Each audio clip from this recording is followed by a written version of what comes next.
unfiltered discussions, unexpected guests. No topic is off limits, from sex and relationships to the human condition, personal anxieties, and so much more.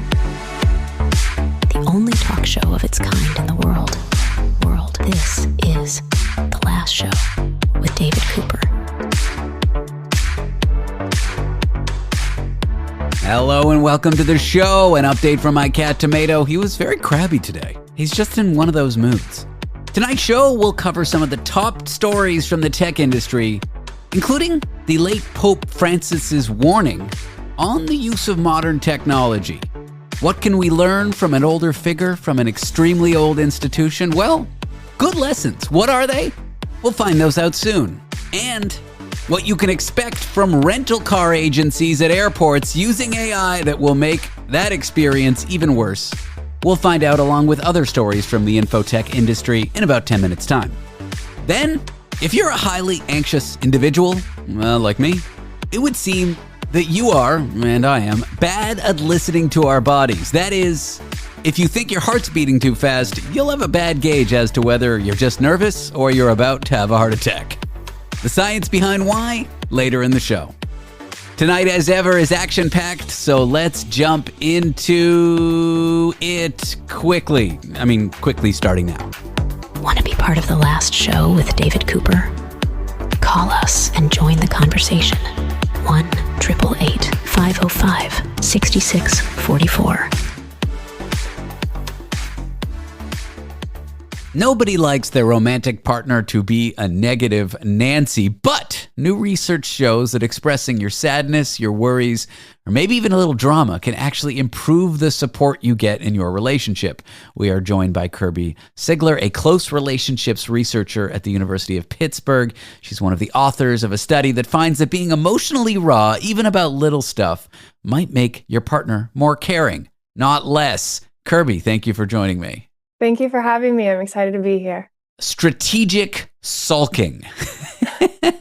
Not just complaining about everyday mundane stuff all the time, but a little negativity in your relationship you would think is a bad thing going into your research. Yeah, definitely. It's exactly what you said. It's not all the time about everything. You said strategic sulking. I like that because you'd think negativity is like a bad thing and it comes across as, negative. But we found that just some negativity about a specific stressor actually increased the supportiveness from your partner, which was surprising to us. If I look at that naively, I would think, any bad stuff is burdensome. It's negative. We don't want that in the relationship. But if I think about it for a second more, expressing how you really feel about things is a way to bond with your partner, I would say. Yeah, exactly. And again, you said it, you hit the nail right on the head, is expressing how you really feel. So we wouldn't say to express negativity inauthentically, but if you're actually having negative feelings about something, to express those authentically, the way that you actually feel them, conveys this need that you need support, and your partner can pick up on that and really deliver that responsiveness and support that you're in need of at the moment. Mm-hmm. Before we get into a deeper conversation of the why, the how, the takeaways, your study, how do you learn this stuff in a way where you can say it definitively? Like, what does a study like this look like? Yeah, so we ran a couple of different studies. In the first study, we had participants read some hypothetical text messages, like say you received this from your partner, how would you respond? And so we had participants type out a fake text message that they would send to their romantic partner if they actually had received the original hypothetical message. And then we coded that for how supportive they were. And we found that participants who read these more negative messages actually offered more supportive responses. The second study, we wanted to test this a little bit differently. We asked participants to actually audio record a voicemail message to their partners. So if your partner left you a message about some stressful experience and they expressed negativity, how would you respond? And so we audio recorded it. And this time we were able to code people's vocal cues, the actual words they said. And again, the more negative the original message was, the more supportive the partner was to their romantic partner. And then we had one more. We actually video recorded participants having a supportive conversation. And again, we saw that the more negative somebody was, the more supportive their partner was to them. Can negativity be classified, something like high or low negativity? Yeah, so we experimentally manipulated that, and which means some participants saw really low negative messages. So they just said, oh, this bad thing happened to me, and then they continued on. And then other times it was expressions of like, this is really upsetting to me. I'm really worried about this. I'm worried how this is going to impact my future. And so it's just kind of a gradient. So there could be little negativity, but a lot more of emotional expression of like sadness, worry, fearfulness, anger. What do these findings suggest about the old age wisdom, stay positive in relationships? It kind of attacks it, doesn't it? Yeah, a little bit. So I think that is kind of having that stay positive in relationships is feeling a little bit like toxic positivity these days of like, you have to force this positivity. But really what we want to put forward is this authentic expression of emotions that you're actually feeling. Again, not inauthentically, but if you're feeling upset, your partner should be there for you to provide this support, which is actually really impactful for personal and relational well-being. Whenever I meet couples who say we never fight, we never bicker, everything's always positive, it always rubs me the wrong way, and I don't know why. I'm like, how can you people be close? I guess your research fuels my cruel argument against that. Yeah, I've had people say the same thing to me, and I'm like, you need to get into it sometimes. Like, you have to get into the nitty-gritty of things in the real world, yeah. I have a mental health professional on this show every week to talk about concepts in couples therapy and stuff. He always says it's not about whether you fight, it's about whether you fight well. You know what I mean? Like, it's about how this negativity can be expressed and communicated, not that it comes up at all. Yeah, exactly. There's actually research about different kind of conflict interaction styles, and there's way to engage in conflict that's actually healthy for your relationship. So you can have dissenting and disagreeing opinions, but it's how you manage those that are really important. There's got to be a tipping point here, though. There's got to be when the negativity is too much, it's mundane, it's constant complaining, and that can't have an amazing effect on your relationship. Did you look at that? So no, that is definitely a direction for future research. We want to see how much negativity is too much. Exactly. Like, what's the boundary of this? How much negativity about one specific thing can tip you to the other side of you actually seem like you're expressing too much or it's not that important. We actually found in our studies, not only did this negativity seem to convey the need and seem to elicit responsiveness, but it also was seen as the partner complaining, being too dependent, and coping poorly. So there are some negative drawbacks to expressing negativity, but over and above those, we still found the good effects. And other research does show that if you express too much negativity, too much of the time, all of the time, it actually reduces people's liking of you. So there are definitely, there's reason to suggest not to always express negativity at all times. I feel personally attacked by those findings. Takeaways for couples, they're hearing us talk and they think, oh, maybe I could be more open. Or, oh, maybe I could have a little more emotional vulnerability in my relationship and say how I really feel. Are there major takeaways you would say for couples? Yeah, I would say definitely if you're feeling those negative emotions, it's good to express those. So be authentic, express those emotions, and allow your partner to be supportive of you. So give them that opportunity by expressing your negative emotions, because that can convey the need that you have, which is for support. And they can be there to support you, which will be good for both of you and your relationship. Anything surprise you here, like gender norms, cultural backgrounds, things at play that might shift this or shift the findings for individuals? Yeah, so one thing that was really surprising is that and you mentioned it at the beginning, is that the stressor didn't matter. It didn't matter if it was something super trivial, like, oh, I dropped my pen this morning, or if it was something way bigger, more severe, life-altering, the negativity still elicited need. And that's something that was really surprising to us, that it didn't depend on how big or how trivial this matter was. All right. Well, thanks for chatting with me, Kirby. I've enjoyed this. It's been a positive conversation. You can express negativity. I'll support you through it. So thank you. I'm trying to think, should I have introduced some argument or dysfunction into this and we would have gotten a better interview, or maybe it doesn't work like that. Kirby Sigler is a close relationships researcher at the University of Pittsburgh. Kirby, thank you again. I appreciate you sharing your research. Yeah, thank you for having me. Coming up after the break, as part of his legacy, the late Pope left us some amazing lessons about AI and technology that are applicable. Things he said years ago that matter today. Find out what they are in just a few moments. I'm David Cooper, and this is The Last Show.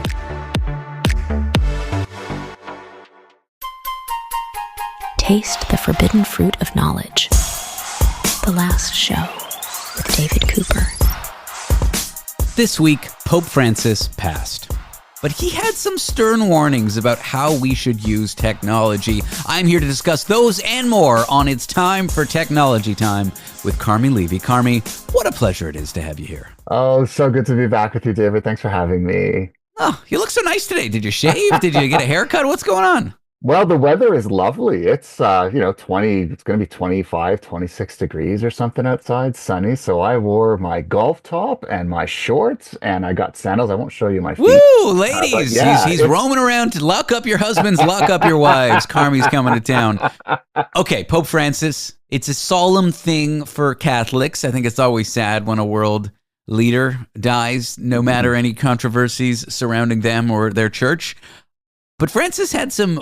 Can I call him Francis? Are we on this first name basis? Is that rude? Pope Francis? Yeah, I don't know. I feel bad. I got to be more. I gotta be more respectful here. The Pope had some stern warnings about how we ought to use modern technology, and an old world, old age institution, can have some wisdom, and through its head figure, wisdom can be communicated. What were some of the things that the Pope had to say about the way we use modern technology? I think what impressed me most about his papacy was that his warnings about technology really dated back to the beginning of his being named Pope. That all along he was concerned about the impact of social media on kids, that he felt that spending too much time in front of screens was affecting our ability to have real human relationships. He warned that technology, if we're not careful, it can isolate us and not connect us, that it facilitates cyberbullying, hatred, inequality. He was really concerned about that sort of digital divide and using technology to break it down, not build it up. And more recently, he zeroed in on artificial intelligence and said that humanity must prevail. And that we can't lose our humanity as AI continues to develop. And so he was a passionate voice for using technology for good, for recognizing the risks of it to humanity and its development, and ensuring that we led with ethical and moral leadership whenever we developed the technology, whenever we deployed it. And right up until the end, he was still tweeting about this just a couple of weeks before he died, about artificial intelligence. And so it wasn't just something that he did because somebody in the papal office said, this should be a thing. It really was important to him, and it was a consistent theme throughout his rule. There's a certain irony of him tweeting about it, but again, let's be respectful here. No, I think these are good lessons. And honestly, I think this is the moral of often what you and I talk about every week. Like, very much so. AI, social media gone too far and taken and used in the wrong ways to get bad results for humanity at large. Right on. And I always respected him for that, because the core of his message, and he included a lot of his messages. Every month he would release something called a prayer intention, which was basically, a prayer with a certain theme or to a certain theme. And his last one was about artificial intelligence. And what I liked about his messaging was that it wasn't just directed at his followers, at Catholics around the world. It was directed at all humans. And I'm not Catholic, obviously, neither are you. And so, for all intents and purposes, he wasn't directly talking to me, but he was. And I think that it was an ecumenical. It wasn't really a religious thing, but it was coming from a position of a religious leader. And I respected that immensely. And so I followed him closely, not because I was interested in Catholic methodology, but because I felt he had a message that applied to all of us. And he recognized that, and he recognized the need for all of us to gather around the table and have these important conversations. And, mad respect to him for using those technologies, using platforms like Twitter, now X, to reach out to not only his flock, but all of us, to ensure that we were leading with that conversation, that we weren't losing sight of what truly mattered in terms of developing technology and making sure that we were best protected against the risks of using that technology without the right kinds of guardrails. And I think he was almost like the conscience of the industry, and he forced technology companies to finally shine the light on things that they frankly didn't want to. And I'm hoping that whoever replaces him recognizes that kind of dialogue needs to continue. Well, see, I watched the movie The Conclave, so when they choose a new pope, what I learned from that movie is their views can be radically different from the last one. Obviously this is fictionalized. It's not exactly what's going to happen, but Mhm. yeah, it's sad that he's gone. When any leader like that goes, for those who follow them, it's very sad. And I think there was wisdom in this, and there was wisdom in his warnings. Very much so. Carmi, let's talk about AI used in annoying ways by annoying companies. Hertz, the rental car company. Have you ever been dinged for returning a car with a ding? See what I did there? Nicely done. I have, Mhm.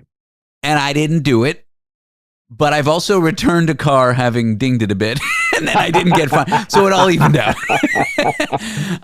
But I feel like I have to be so vigilant when I rent a car. I got to walk around it 100 times and point out every little thing. And then the person at the gate rolls their eyes. Oh, you don't have to mark that. It's a small scratch. I'm like, no, mark it. And what could make returning a car worse than some AI model taking photos and scans and videos of the car and then determining how much you owe the rental car company? I get that rental car values depreciate very quickly because those who drive them don't treat them well, usually. Not me, but other people. I don't know. Definitely not me. Not me at all. We're not talking about me. Not me. I'm a good boy. But yeah, I don't want to rent a car from a company that's like scrutinizing every little thing. What if now it's going to catch every little thing? What if it didn't catch it last time around and I get dinged for it? Like, it just seems so annoying, and it just seems like another one of these instances of a big company like really not trusting its consumers, its customers, and implementing technology that suits them and not the customer. But because they're such a big rental car company, they can get away with it. That's what this feels like to me. It does, and I got this sort of queasy feeling in my stomach when I saw this headline. It's called UVI, and it's a company that specializes in automated vehicle inspection systems. It uses artificial intelligence to scan a vehicle and look for dings and scratches and things like that. And then of course if it's determined that it was the fault of the individual, of the renter, then they get charged for it. And knowing Hertz's history, and I've deliberately avoided renting from Hertz for years because they have a terrible record when it comes to customer service. This is the company that doesn't do a particularly good job of checking cars in. And there have been cases of people who brought their cars back to the rental agency, checked them out, they were returned, everything was fine.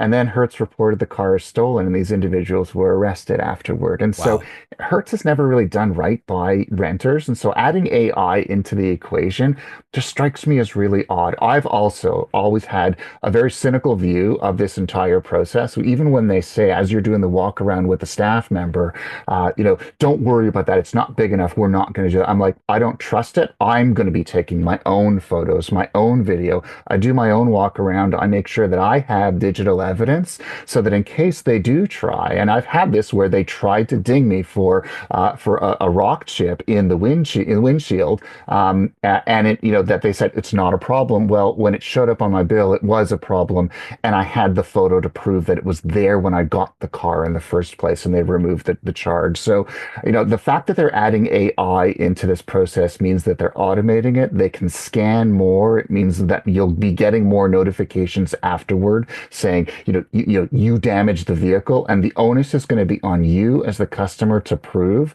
that you did not cause that damage. And so they're starting it in Atlanta, but they are going to be rolling it out to a number of other U.S. airport locations by the end of the year. So assuming that you're a Canadian and that you're even still traveling to the U.S., which hopefully you're not, but in case you are, it's something to keep in mind if you are renting from them. This is your excuse now. Whenever you rent a vehicle, make sure that you do a very careful walk around with your smartphone, taking your own photos, your own videos of every angle of that vehicle, and that you're capturing every piece of potential damage. That way, if they use AI to scan and try to charge you for something you did not do, you will have the digital evidence. But we're on notice now. It's starting with Hertz, but apparently Avis and Enterprise, they're also looking at this technology, and I would expect them to be announcing something soon as well. They're losing a lot of money on their business. They've got to sort of charge back in some way, find ways to recoup that investment, and AI, according to them, is the answer. It's not going to be pretty. When we come back, more bad behavior by technology and car companies. Tesla accused of speeding up their odometers so they could expire warranties on their cars faster. We'll dig into that with Carmi Levy on It's Time for Technology Time after the break. I'm David Cooper, and this is The Last Show. We're here because your heightened awareness deserves heightened entertainment. The Last Show with David Cooper. Carmi Levy is here. David Cooper, too. You're a much better singer than I am. It's a duet. Look at that. It's time for Technology Time. We are talking to Carmi Levy. Bad behavior with technology and car companies, or at least before the break, car rental companies. Now, Tesla. One of the greatest, most ethical companies that ever existed, that everybody loves and no one has a problem with. Look, a lot of these fancy cars have good coverage, good warranties. And those warranties cost manufacturers a lot of money when their cars are, rushed out, not assembled well, have problems with them. Like if you close the door falls off or who knows what. I'm not looking at you, Cybertruck. I'm talking about a totally different car. Tesla is now accused of speeding up their odometers. Like you drive it 1 mile, you drive it 1 kilometer, but it logs 1.001 or whatever it is. So essentially the car's reporting you went further than you did.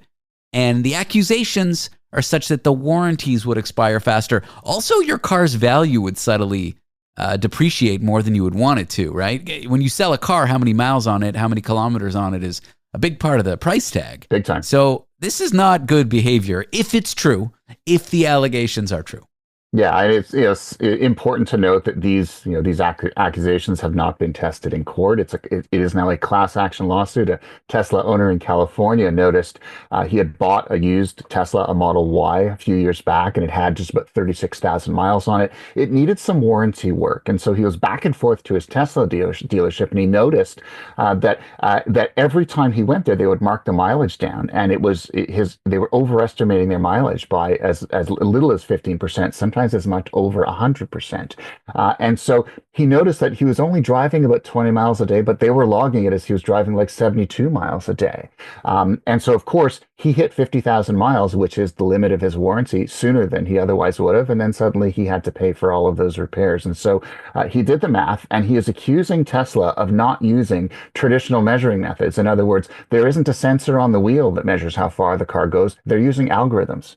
And those algorithms estimate how far you've driven. And of course, those algorithms overestimate how much the car is driving, which means that the car hits the warranty limit sooner. It means that Tesla isn't on the hook for repairs. It means that your car is worth less, a whole bunch of other things. We know full well that accusing a car company of messing with odometer readings is like radio and payola. It is like verboten. It's one of the biggest sins in the car industry. Odometer fraud by the consumer can land you in jail. If I crack open my car's windshield, imagine it's an old car with like a manual odometer, not a digital one, and I move those numbers down and then try to sell you my car, like that's a federal crime. When a consumer does it, when a manufacturer does it, I'm sure it's just a fine and an FTC slap on the wrist, because that's how it works in where I live in the US. But that's my worry now, is that we know that Elon Musk, of course, has been hanging out in Washington leading the Department of Government Efficiency. We know full well that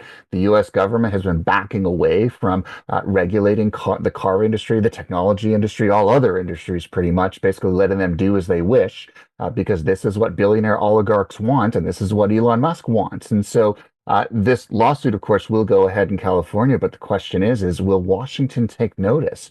Will the regulatory agencies that ensure that car companies like Tesla do the right thing by their customers, will they weigh in? Will Tesla be punished if they lose this class action lawsuit? And in this political landscape, it's hard to see that happening, which as a consumer means I don't, as if I needed another reason not to buy a Tesla. Let's just add this one to the list. If I steal $5 out of a cash register as an employee of a large company, I'm going to jail. But if that company steals billions from consumers because of fraudulent practices, a fine, a slap on the wrist, maybe at best case, the company stops doing it, you get an apology. That's how it works. I'm not saying Tesla did this. This is an accusation. Yep. But when I set this up, I was talking about a fraction. These accusations are like a huge percentage. And it's wild because, people invest a lot of money in their cars and they expect them to be able to be sold at a fair price. And if the odometer's off, that really messes with the whole process there. Precisely. It's all about trust, and you're trusting that the engineering of your vehicle, reflects that mileage fairly, because it has a direct bearing on what that vehicle is worth and what you pay for repairs, whether you're under warranty, whether you're not under warranty, and any messing with that process is frightening. I think the lawsuit I would expect that as part of whatever trial ensues, is that they will look at the engineering of Tesla vehicles, and if it turns out that they're using a software-based algorithm to calculate mileage, I think that's going to start a whole other conversation about fairness in the car industry, and whether, in fact, this is good for consumers. Short answer is, it isn't. It's often doom and gloom with you and me, Carmi, because a lot of the stories out of the tech industry are annoying, they're disheartening. Yeah, that's a safe way to describe it. Yeah, I think so. So I want to give a good AI story, because of all the things we could use AI for to destroy our lives, to destroy the economy, there are good uses for it. And talking to dolphins is perhaps the best use of AI. It's Arthur C. Clarke, the sci-fi author's wildest dream, at the beginning of the or is that Douglas Adams? Douglas Adams. It's Douglas Adams' wildest dream, the sci-fi author at the beginning of Hitchhiker's Guide. The dolphins all leave Earth because they're secretly the most intelligent beings. Mm-hmm. Ever since I read that book as a kid, I've always revered dolphins for either their real intelligence or the intelligence I perceive them to have. If only we could speak to them. So Google is trying to talk to dolphins using AI. I hope they succeed, and I hope dolphins are a lot wiser than we thought they were. Yeah, see, I'm a dolphin intelligence believer. I'm pretty sure they're smarter than we are, and we may be about to find that out. Google is working with researchers at Georgia Tech, as well as an initiative called the Wild Dolphin Project, and they've been putting microphones into the water for about 40 years now, listening to dolphins, recording their language, trying to understand what all of those sounds, the different sounds, mean.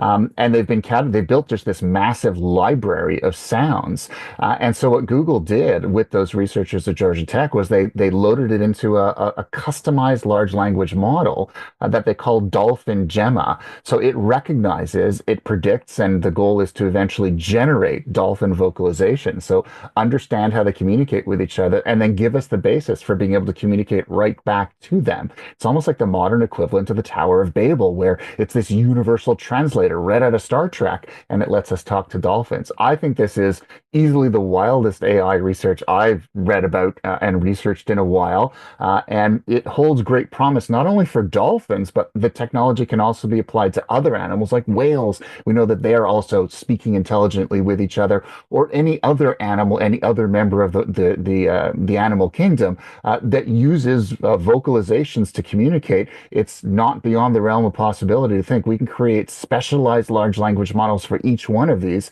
and essentially figure out what they're saying so that we can communicate with them. I think we're 5 or 10 years away from the universal translator. I really do. I agree. I think it's on the way. AI voice modeling has gotten so good, and AI voice recognition has gotten so good, and translation stuff is getting very good.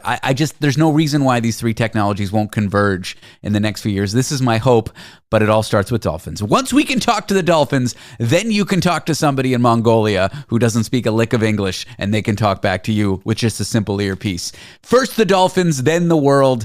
AI can be put to good use. This is one example of that. It just so happens it can rarely be put to good use. Well, if it lets me communicate with my dog as well, I am all for it. And conceivably, let's create an LLM just for that. He's just going to say, I want to go for a walk and I'm hungry. That's it. Or, I love you, Dad. I'm okay with that too. Yeah, but what he's really saying is I was bred for many generations from ancestors who did not love you to love you. If I didn't love you and my ancestors didn't love you, I would have been killed because my ancestors were wolves. Does it really feel like love when it's like genetic? I don't know. I know, yeah. Maybe it's just as well that we don't know. Maybe we just imagine that they love us. Let's leave it at that. I know my cat only sometimes loves me. And that's what I like about my cat. When I feed my dog, she loves me. Dolphins, I love this. Carmi, thank you for joining me. It is no longer time for technology time, but I appreciate you coming on the show. So great being with you. Thanks, David.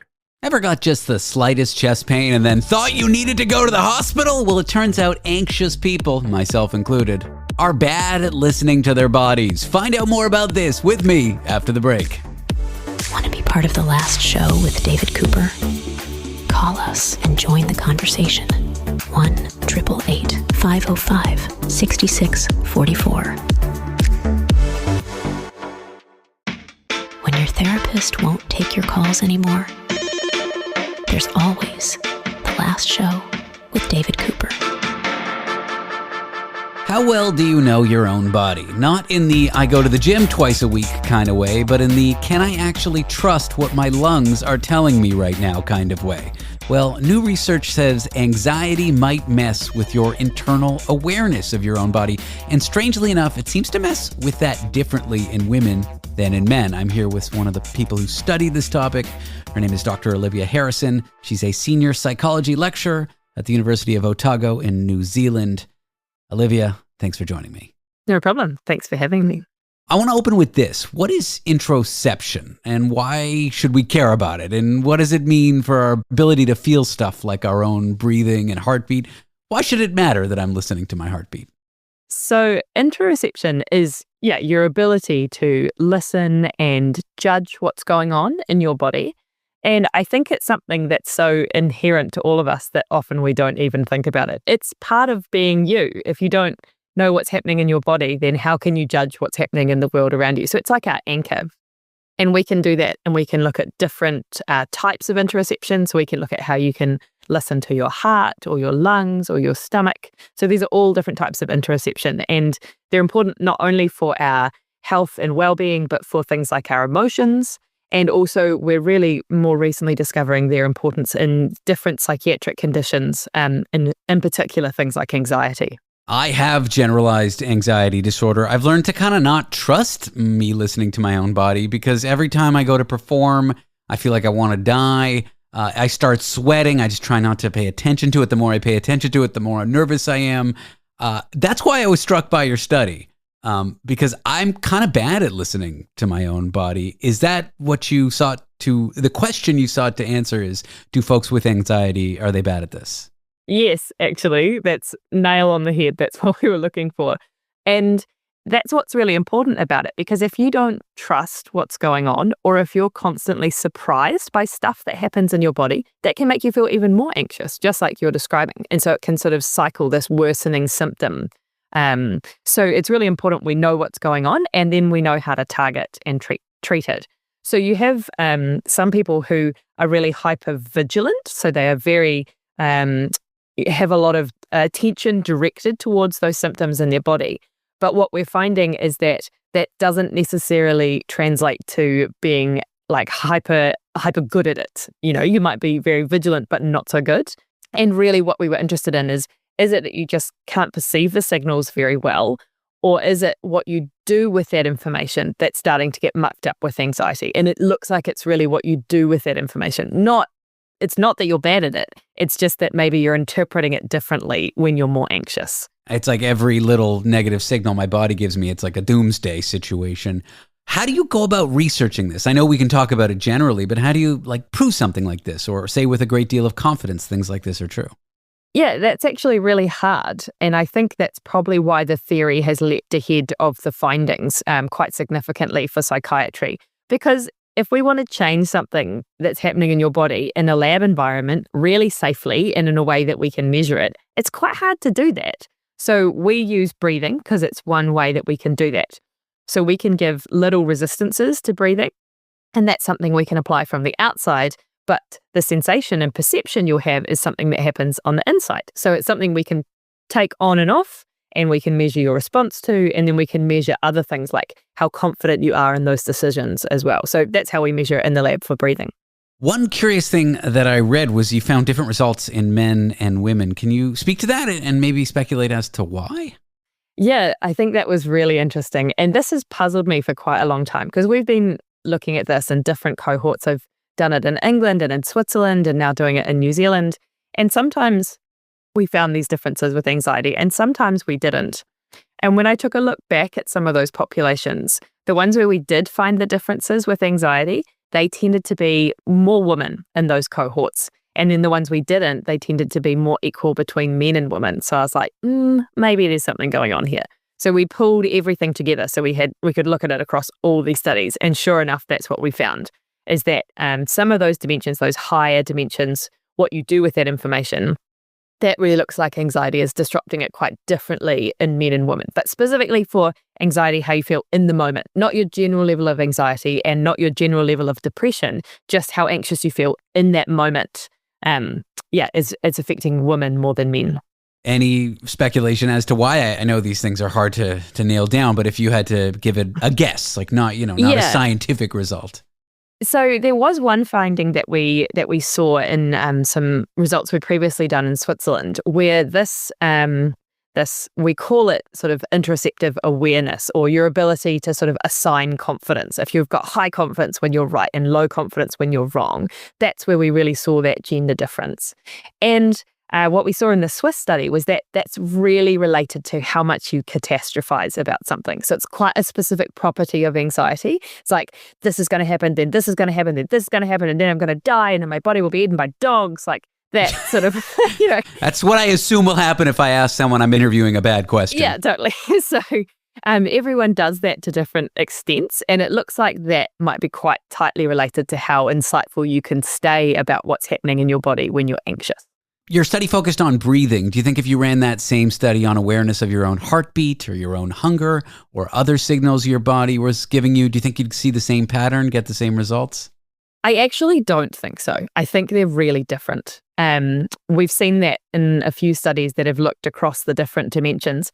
It's actually really hard to compare though, because you can't do that same change in heartbeats or in your stomach sensations as you can with breathing. So they're actually quite hard to compare. So the techniques are really different, but it doesn't look like there's a huge amount of consistency, not in the accuracy domains, maybe getting into those higher, what you do with that information domains, like your confidence, we call it interoceptive bias. That seems to cross heart, breathing, other domains quite well. So in some ways it might be similar, and then in some ways it might be different. When we started talking, you were mentioning how awareness of your own body is important for your sense of self. But when you can't trust those signals, what does that do to one's sense of self?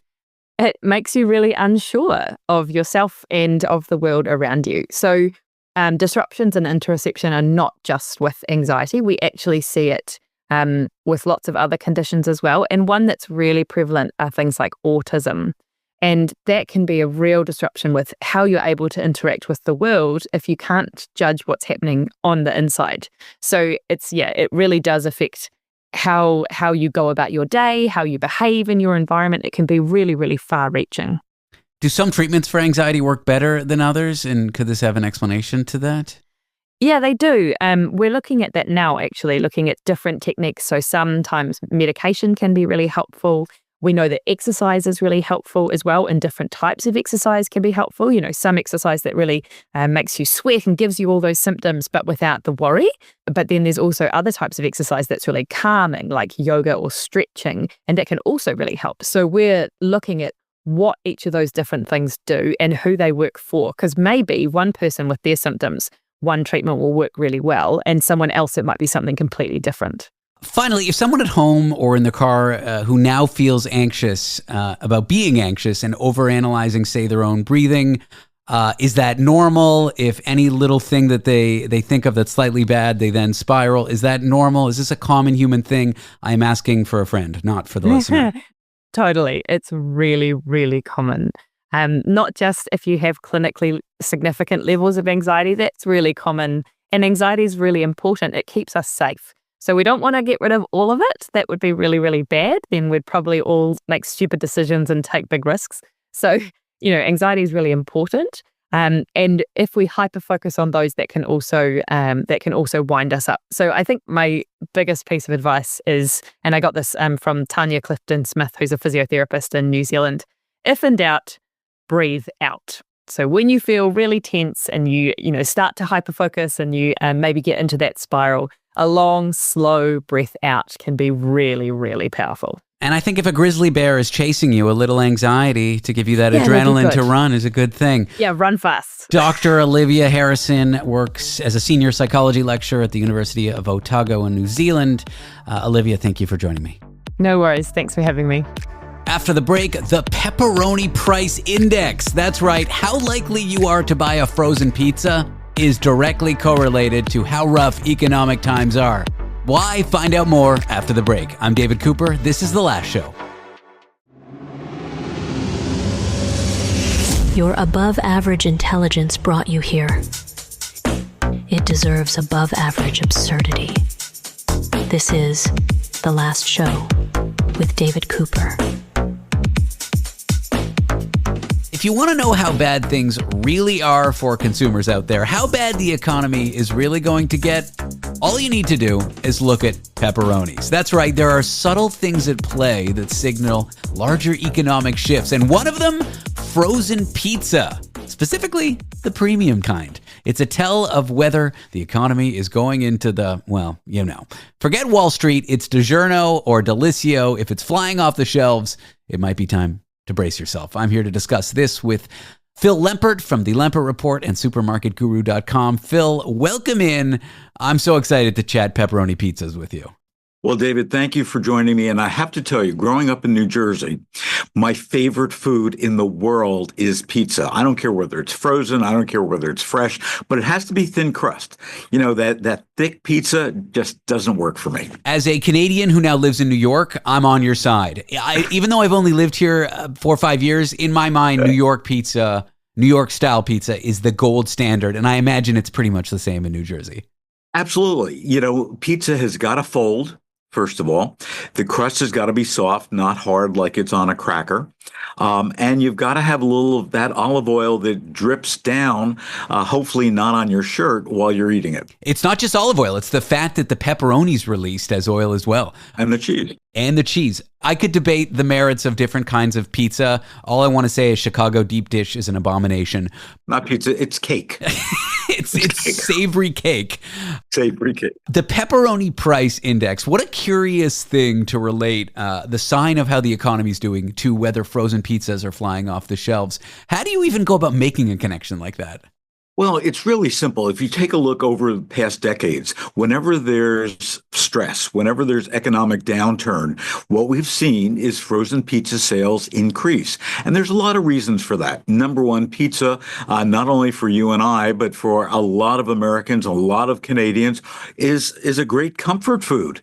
You know, yeah, you can have macaroni and cheese, but you can't have macaroni and cheese every day, you know, but you can have pizza every day, especially with different toppings.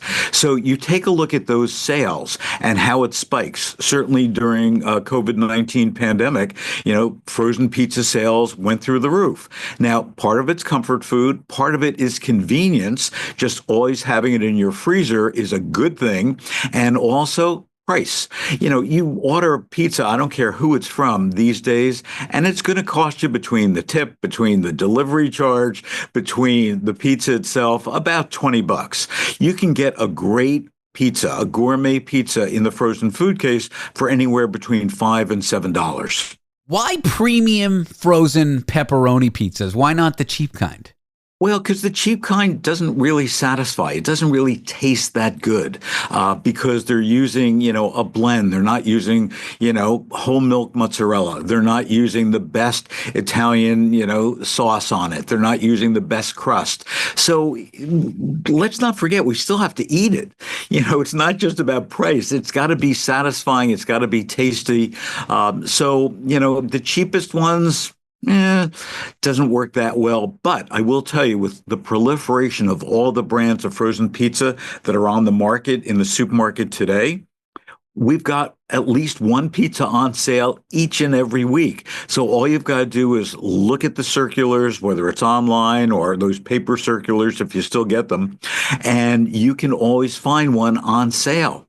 Let's talk about, okay, so to address that, even when times are tough economically, we still want to eat a nice pizza, and if we can do it on the cheap, that's the indicator. What are we seeing? Are folks buying more frozen pepperoni pizzas?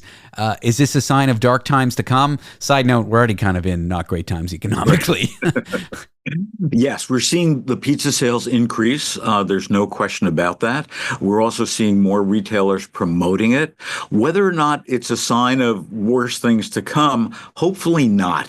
It's just stressful. What we have is we've got three nations between the U.S., Canada, and Mexico, nervous as can be. And frankly, when we start seeing the administration fooling around with our food, it makes us even more nervous as we hear about all these tariffs. People are very concerned. Yes, the stock market's going to go up and down, but don't screw with our food. Yeah, like I don't care if the price of BMWs on the lot goes up. I mean, I'm sure it sucks for those who buy BMWs, but when the cost of eggs, the cost of milk, the cost of basic food commodities is threatened to go up, people get really nervous. Should we have seen this coming at the beginning of the tariff talks and invested in Nestle? Not necessarily a great company, but they are the ones who own DiGiorno. Yes, no question about that. But, we've been talking for 3, 4, 5 months since the election about how these tariffs were going to affect the food world. And not only from a price standpoint, but also from an availability standpoint. I've been talking to a lot of the export boards from EU, from South America, and so on. And what they're doing is they're looking at other places where they can sell their foods versus the U.S. They just don't want to deal with this. So if we take a look at produce, for example, in the U.S., and while pepperoni isn't produce, we still have mushrooms, we still have tomatoes, we still have a lot of, peppers that we put on our pizzas. There's going to be shortages. There's going to be price increases. We can't grow all of our food here in the U.S. What we grow really well are soybeans, wheat, and corn. Those are the three commodities that we grow really well. The rest, not so much. So we've got to import that from Mexico, from China, and so on. So, people like Nestle are in a good place because they have a lot of frozen foods, because they're really on top of it. And as you point out, they've got, a lot of pizza. Any other signs of fear, economic fear that could live in our freezer? Any other frozen foods that link well with times that aren't great, recessions? Well, a couple things. Number one, remember that just because you put it in your freezer, it's not going to last forever. And that's a misnomer that a lot of people have. What you want to do, what I do is I take a Sharpie and I put the date that I put something in the freezer, because things after about 6 months, they don't taste as good, they don't cook as well, they don't have the same texture. So yes, if we look at a lot of people, this past weekend, I was in a supermarket. I was in like 9 supermarkets, and I saw a lot of people starting to hoard products and a lot of frozen products because they can last. We can't hoard, fresh fish. We can't hoard, fresh vegetables. But what we're seeing is a lot of people buying frozen fish, frozen meats, and stocking it away in their freezer because those prices are going to go up. It's all fun and well to link a recession with frozen pizza sales, but do you think the Fed, do you think the authorities monitoring money should be looking at this one? Absolutely. They don't have a clue on how the food world works. I mean, it's fine to say we want to move production to the U.S. An avocado plant takes about 7 years to bear fruit. So, if we stop importing avocados from Mexico, it's 7 years until we can get it. There's also certain foods that will never grow in the United States' climate. So even if you tariff it, it's not like you could move the industry to the U.S. Exactly. Like avocados, like berries, like coffee, like cacao. I mean, yes, you cannot grow those, like spices. It's just not going to happen. 60% of all the apple juice in the U.S. is imported from China. It takes, well over a decade to bear fruit from an apple tree. So what are we going to have? We're just going to get rid of all our apple juice for a decade? I don't think so. So, when you screw around with our food, that's not good globally. We're in a global economy as it relates to our food supply. It's not good for consumers with price increases, and it's not good for availability. So what I'm hearing is higher tariffs, higher prices. These are all things that you love. I'm kidding, of course. Yes. No way. No way. Well, Phil, thanks so much for talking to me. This has been an interesting chat and quite a curious connection between frozen food and how the economy's doing. Thank you, David. Phil Lempert is from the Lempert Report and supermarketguru.com. Tax forms, kids' fairy tales, and marriage certificates. They all imply one thing, that you need one partner to be happy, one partner to be monogamous with your whole life. But what of those in other relationships? Non-monogamous folks. People who have many partners. What of them? Are you curious? That's what we'll discuss in just a few moments. Want to be part of the last show with David Cooper? Call us and join the conversation. 1-888-505-6644. Prepare to have your mind blown as we delve into the complexities of relationships, explore the cutting edge of science, and celebrate the bizarre and beautiful absurdity of the world around us. This is The Last Show with David Cooper. From kids' fairy tales to the rather limiting options on your tax forms, we're told one partner to be monogamous with is all we need. But maybe that's just an issue of branding. There are those among us who have relationships with more than one partner, people who are non-monogamous. Do these relationships work well? Can they be just as satisfying as traditional ones? My guest here today from the Australian Research Centre in Sex, Health and Society co-authored a study challenging the monogamy superiority myth. I love that phrase. Her name is Dr. Lily Moor. Lily, welcome to the show. Hi, thanks for having me. It's such a profound, strong statement. Monogamy, superiority, myth. But I think it's true. Anyone who doesn't have friends or any experience with non-monogamous relationships, when you ask them about it, they got really strong, often negative opinions. Is that what this myth is? Is that the kind of thing that you're talking about when you say that? That generally in society, people have their judgments about non-monogamous relationships? Yeah, totally. Relationships structures beyond sort of what's been put up on its pedestal. It's sort of being the gold standard of relationships, being, monogamous relationships are, often, faced with a lot of stigma and stereotypes. So, it's the monogamy superiority myth. It's sort of this assumption that these monogamous relationships are, offer the most satisfaction, intimacy, commitment, passion, trust, and more so than non-monogamous relationships. The one I hear often is that non-monogamous relationships, open relationships, never work in the end. People seem to believe this. Maybe because the ones that never work are the ones that kind of publicly explode. That might be one of the reasons, but there are those who live very long, happy relationships. Also, relationships that end don't mean that they were bad to begin with. A lot of monogamous relationships end too. Is this one you hear a lot when you start to talk to people about this, that they think that non-monogamous relationships always seem to end badly? Yes, always seem to end badly. Sort of a lot of eye rolling. This idea that, there's something wrong in your relationship and both people in the monogamous relationship want out. So they're trying this, wacky alternative to breaking up, which is, entering a non-monogamous relationship, but it's not going to last. So we do sort of hear that kind of stereotype a lot, which contributes to the stigma that it's worse off than monogamous relationships, which is what everybody should be striving for. My main counter argument to those are if we were talking about gay relationships 50 years ago, 70 years ago, you would have no examples of ones that succeeded. So you might have opinions like they never work, and those opinions would be flawed because you just didn't have experience with them. Let's get to your study. In terms of couples that are monogamous and people who live in non-monogamous relationships, life satisfaction or satisfaction of your sex life. What do people report who are actually in these relationships? So the sort of goal of the study was to look at all of the evidence for relationship satisfaction and sexual satisfaction for people in monogamous relationships and non-monogamous relationships. And what we found is that there is no difference. Regardless of what sort of relationship structure you're in, everybody reported sort of equally high levels of relationship satisfaction and sexual satisfaction.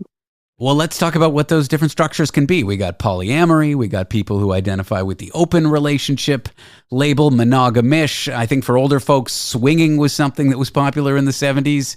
Seems like a dated concept to me. What are some of these structures and what do they mean? I mean, they're all sort of under this umbrella of non-monogamous relationships. So relationships that involve more than two people, they can all look quite different. So polyamorous relationships are typically, you're in sort of relationships with a variety of people, more than one person. Ethical non-monogamy is sort of this idea of dating other people, but sort of all encapsulated by this idea that everybody involved is okay with the situation. Everybody sort of knows that they're involved in sort of a non-monogamous relationship, a polyamorous relationship, monogamish relationship. It's not sort of cheating or under the guise of pretending that you're single. It's not cheating. I think that's the important part. I used to do a lot of stand-up comedy before I did radio, and a friend of mine would tell a joke. My last girlfriend and I were polyamorous. I just wish she told me while we were dating. And I think the biggest threat to non-monogamous relationships are people who are in monogamous relationships lying, pretending they're part of this community while simultaneously cheating. These people, and this is not my kind of person, this kind of person. There are negative ideas about this that get put out there by folks, and I think there are those that are a threat to non-traditional relationship structures. Yeah, absolutely. I think that, what might be differentiating sort of monogamous and non-monogamous relationships, or sort of one of the elements of differences between those relationships is, you are interested in seeing other people, and it's not just because your monogamous relationship isn't working out. And due to sort of the stigma and the stereotypes around non-monogamous relationships, those couples aren't having those conversations, not sort of talking about what their desires might be, and end up sort of cheating on that partner, really hurting that partner, all of these sort of negative and harmful consequences. Whereas if you're sort of able to have those conversations, you might end up happier all around. And it's, we keep sort of coming back to this idea that we're not trying to say that everybody should do this. Everyone should give it a go. It's, what works for you, that's great. If monogamy is great for you, that's awesome. But just, that there are these different relationship sort of structures and options out there if that's something that you're interested in. Yeah, it's like same-sex marriage. If you don't like them, don't have one. That's my opinion. Yes, absolutely. You surveyed a lot of people globally. I believe 24,000. Did various countries' cultural backgrounds affect how people viewed this stuff? So we didn't actually survey 24,000 people. We conducted a meta-analysis, which is essentially pulling together all of the existing evidence. Yes, classic, yes. So that was 35 studies, which together was just over 24,000 participants. And what was so interesting is that there was no difference demographically. So the no difference between sexual satisfaction and relationship satisfaction for people in different relationship structures didn't differ by sexuality, gender, age, location. That sort of no difference result held across all of those demographic differences. To anyone listening in their car or at home who has no visibility into folks who live non-monogamously, maybe there's no one in their community who lives that way, or at least not openly, they're not out. What would you want them to know, just to sort of change any stereotypes they might hold in their head? I guess that, it's no difference. You can just be as happy in your relationship, as sexually satisfied in your relationship, regardless of what structure you take on. There was some studies that had evidence to suggest that levels of trust were higher for people in non-monogamous relationships because typically they involve, much more communication, particularly around boundaries. You're checking in with each other quite a lot. So this idea that there is no real difference and what people want to do is none of your business. Yeah, I think that's the hardest thing about it. You got to have high emotional intelligence. You got to be articulate about your needs, your boundaries with many people. I think that's probably the hardest part, but it would stand to reason that folks who are non-monogamous would be potentially sort of better at that stuff. Well, thanks for talking to me today. I appreciate your time, Lily. Thanks so much. Dr. Lily Moor works at the Australian Research Centre in Sex, Health and Society. Coming up after the break, if the idea of public speaking makes you want to fake your own death, you may want to stick around. The key to overcoming stage fright isn't little tricks where you pretend to be a certain way or pretend the audience is dressed a certain way, but maybe less pretending altogether. Want to be better at public speaking? Stick around to find out how. Want to be part of the last show with David Cooper? Call us and join the conversation. 1-888-505-6644. Your nightly dose of unfiltered opinions and unexpected conversations. The last show with David Cooper.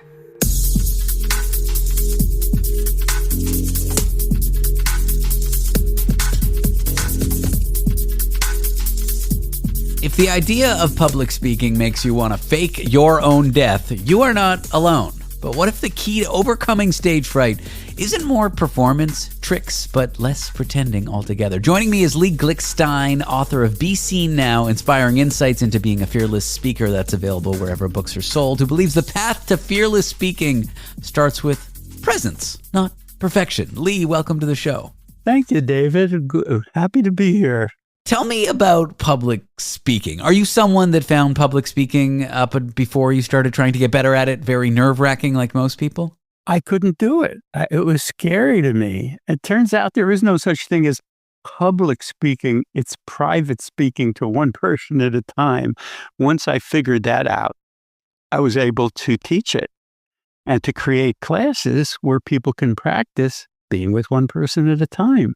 Is that your sort of mental model of how when you speak to a large group, you're really just speaking to each person individually? Individually, even if it's just a few seconds, you're with them, but it's more than just speaking to them, being with them. You're actually seeing them so they feel seen. Having previously been a stand-up comedian, I feel like this advice would have been super helpful. When I would head out on stage, it was just the nerve-wracking masses that I was speaking to and not kind of connecting with one individual. So to that end, what do you think people are taught wrong about public speaking when they're young? Because we all do it in school. We all have at least a little bit of experience with it. Mm-hmm. Well, we're taught that it's performance and there's technique and all this masking to fake it till you make it. And it really is just being who you are with your friends across the table, breathing and seeing them. And not having to rush to speak, but allowing silences. It's the silences and pauses that create this sense of connectedness. Not as a technique, not silence and pause as like a pregnant pause, but just to be there and to enjoy people, to enjoy yourself. If you're not having pleasure in front of a group by being with them, they're not having a heck of a lot of pleasure being with you.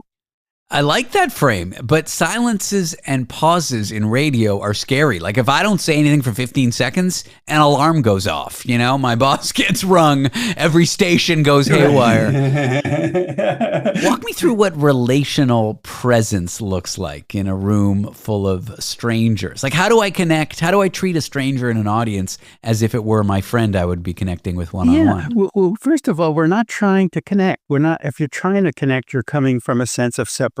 But if you know you're connected in some way with humanity, and you can, like that pause in radio might not be right, but in front of a group, the pause to look around when you make a point. I work with so many people, they make a point and then move on to the next point.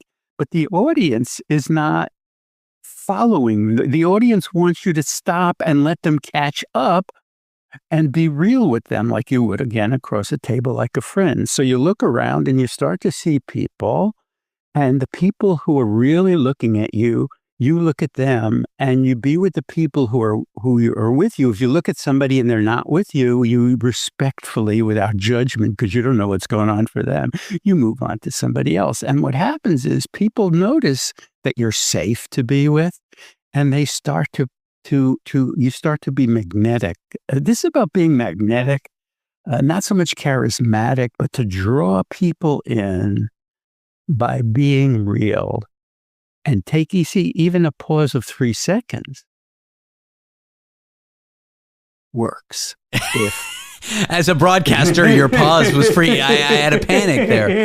I understand. It's interesting you talk about being connected with humanity. Side note, my ex would describe me as not being connected with humanity, but let's not talk about her. Relational presence. You mentioned pauses. You mentioned breath. What other elements can I bring into public speaking to kind of bring me more in the moment or have me in the moment? Well, breathing. And gaze. It's the gaze that we were supposed to get from our parents, the mother mirroring that many of us, most of us, probably anybody got as children in my dysfunctional family. I didn't get looked at with that kind of love. So we when we see people, you go into adulthood. I went into adulthood, and I thought that men didn't like me, like my father didn't like me. I thought that women were just tolerating me like my mother tolerated me.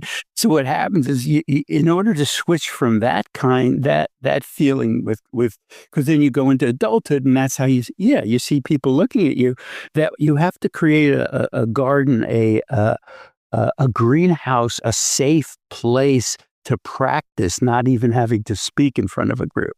That's why I created speaking circles, which gives people an opportunity to practice in a safe place and not get yelled at or not get walked out on. And so they get coached. Stay with the person a little longer. There's no negative in my work. There's no constructive feedback. I hate to mention Toastmasters. I try not to compare. Toastmasters is wonderful, but you get feedback, constructive criticism too early in the process. So the feedback is you talk too fast. You talk too fast. Well, I'm from New York and I talk fast. And when I go to Toastmasters and they say you got to talk slower, no, that's not it. You can talk as fast as you talk, but you got to stop every once in a while and let them catch up. Yeah. It sounds like your approach to speaking in front of a group is actually, there's elements of therapy in here. There's elements of self-reflection, elements of like being present in the moment, meditative elements. The approach sounds more all-encompassing than just, here's a tip to fix your public speaking issues. And that's why a lot of therapists come to my work, because that's where they get their, quote, therapy. I don't call it therapy, but of course it's therapeutic to have a group of people who've been told to live. I give the first instruction in my circle is to the listeners, because they need to know how to give a soft, steady gaze of kind regard steadily in this greenhouse. And when they do that and you're in front of them and you don't have to speak, their listening is drawing out what wants to be said. Not necessarily what you'd say in front of a group doing a professional speech, but what you need to say for your own life. Like that's where it's a little like, it's a lot like therapy, because you're actually getting this great listening. Everybody knows to have a great therapist or coach that are great listeners. Well, a good friend is a good listener. A lover or a partner is a good listener. But to have a group of good listeners brings out even more of what's in you that needs to be spoken. Can our fear of public speaking, of talking to groups, be rewired into joy somehow? Oh, I love that question, because through the neuroplasticity of our brain, we actually, like I came into life and in my family, and I was hardwired to be anxious when I was looked at. I was hardwired to have stage fright. But in this, you can rewire, you create new neural pathways by practicing, having corrective emotional experiences, and it actually changes your brain to have practice in front of a safe audience. It actually builds these strong pathways. So I still can get to a place where I feel the old fear, but that's the old wiring. All I have to do is breathe with somebody, and I go back on the new neural pathway, the freeway that I've been creating, the safe way through. Well, the book is called Be Seen Now, Inspiring Insights into Being a Fearless Speaker. That's available wherever books are sold. I'm here with Lee Glickstein. Lee, thanks for talking to me about this. I appreciate your time. Thank you, David. My pleasure. When we come back, we'll discuss how many young people, well, maybe not many, but some young people are falling in love with chatbots. They're surrogate girlfriends and boyfriends. But can a robot be romantic love? We'll pick it apart, and why you should be concerned about it in a moment. Want to be part of the last show with David Cooper? Call us and join the conversation. 1-888-505-6644.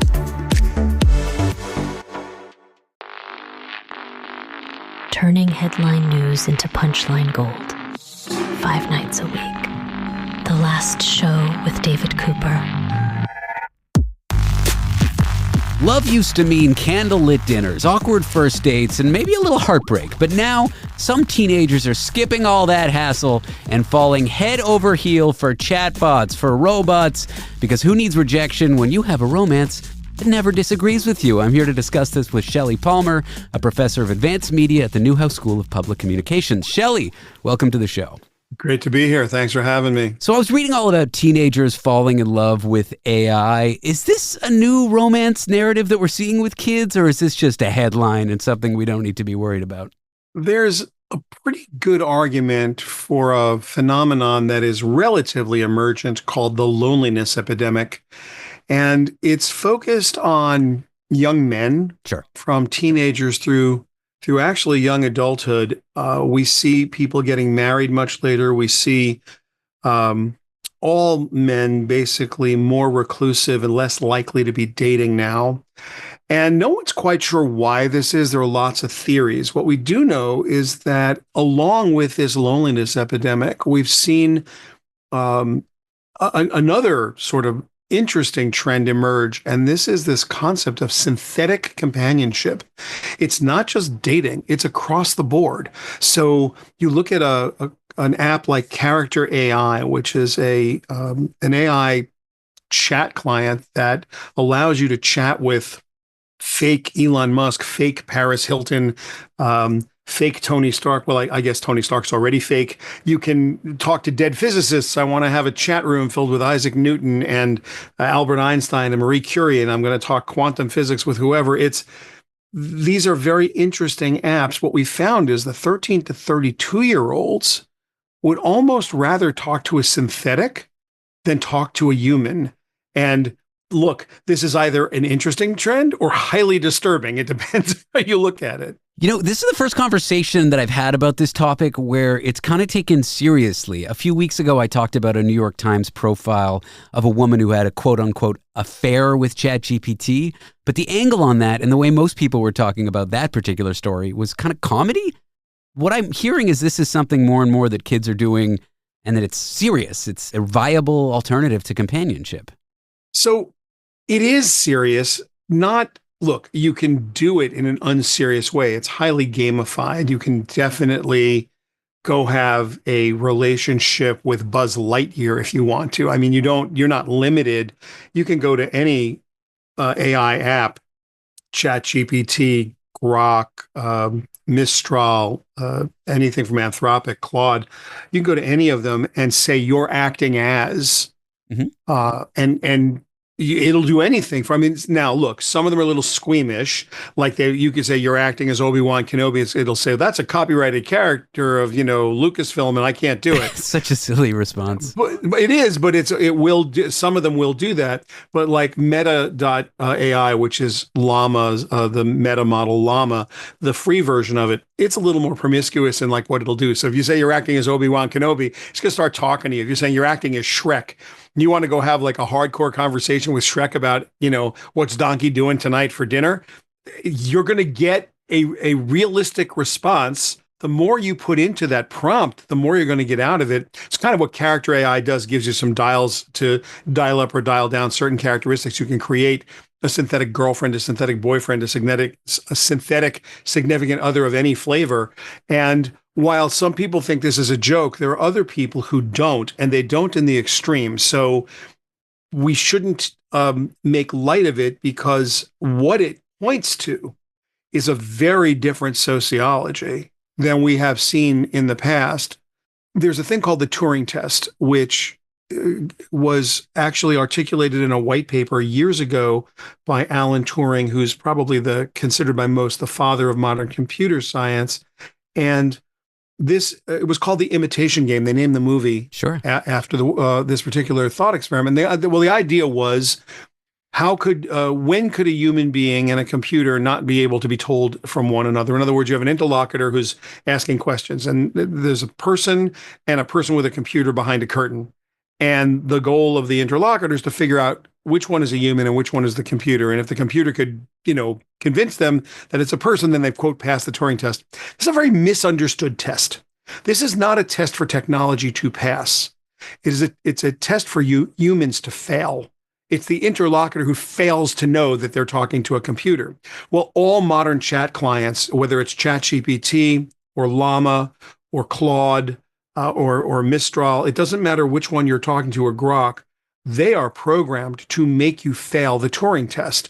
Unless you say to like ChatGPT, hey, you want to go out for a walk? And it says, I'm a large language model. I don't have legs. I can't go walking with you. You're not going to know.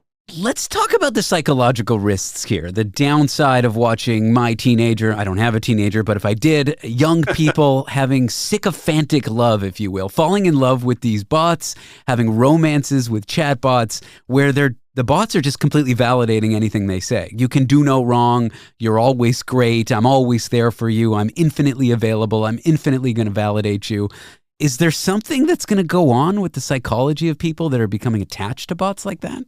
There is so much in that statement. Look, in October, Megan Garcia filed a lawsuit against Character AI and its founders, and she alleged that the platform's chatbot caused her 14-year-old to commit suicide. And the accusation was that he was having a love affair, a sordid love affair, with a synthetic version of Daenerys Targaryen, with the Dany character.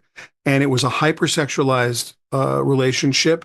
And she basically, the bot allegedly told the child to off themselves, or and they did. And it's almost unbelievable, the self-harm. Then there was another case with an 11-year-old girl who was also exposed to some, I guess, inappropriate content. This has happened on a couple of these apps. I'm not signaling out Character AI. It's just the one that comes to mind for this particular lawsuit. So the sociology and the psychology is pretty significant. Look, we have dealt with social media addiction for quite some time, and we know that people doom scroll, and we know people get very caught up in their tech, very caught up, and lose sight of what is reality, lose sight of time. Here, you've got an AI model that is literally programmed to respond to you in an empathetic way that's authoritative in its presentation. So you haven't read everything on a given subject. Literally, it has. If it's been on the public web, it's been scraped, ingested, and vectorized by these models.